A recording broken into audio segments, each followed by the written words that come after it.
We're here at Stanley Park for Portugal's supporters getting ready to march to the match. Portugal against Croatia in the round of 32 at the World Cup. Wheels, we've seen some things at this World Cup so far in Toronto. Not sure we've seen anything quite like this. Portugal. The only thing that's hotter than the weather right now is the heat emanating from this group of Portuguese fans. The support is incredible. This is what we envisioned the World Cup would be all about when it was coming here to Toronto and getting a big nation. I mean, anyone that's lived in the Toronto area or been around to see what it looks like in the west end of the city on Dundas, across Dufferin. I mean, this is what you get. And the fact that everyone gets to come together and celebrate on a match day like this is pretty awesome stuff, Ollie. Two unbelievable fan bases, but Portugal, ever since the plane touched down at Pearson, it's been pretty unbelievable. It's like the Beatles are here. People at the airport, people on the highways, at training yesterday, and now obviously ready for the game. Let's talk about the game before they start to march here. I don't think you want to give a pro-Croatia prediction where we're standing right now, Wheels, but what do you think about this one? That's fine. You know me. I don't care. I have no problem doing that.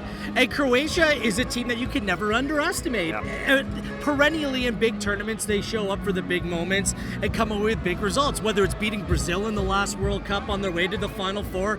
Do not underestimate them. I just think that Dalic and Croatia have a little bit more problems this time around than they have in previous World Cups with either aging players or maybe players not ready to compete on the highest level. He's chopped and changed. Vardiel's come out of the team for the last game as well. So we have to see what that starting 11 looks like. And you just get the impression that Portugal have eased their way into this tournament. It hasn't been a lot of pressure, although they were outplayed by Colombia, who's a very good team, Ollie. Portugal have undefeated in their last 8, 4 clean sheets across across those 8 games. And I just feel like they're building to something right now. And I think that this is a match that will suit them just in terms of the legs that they have in the midfield, and particularly the threat that they pose in attack. If they can find a way to get some production from wide areas, I think this Portugal team could have a little bit of a stroll here today, to be honest with you. Okay, yeah, neither team has been brilliant so far at this World Cup, but Portugal the favourites. Portugal, you have to say, the more talented team on paper, but one of Cristiano Ronaldo or Luka Modric is going to play their final World Cup game here in Toronto today. It's going to be incredible to see.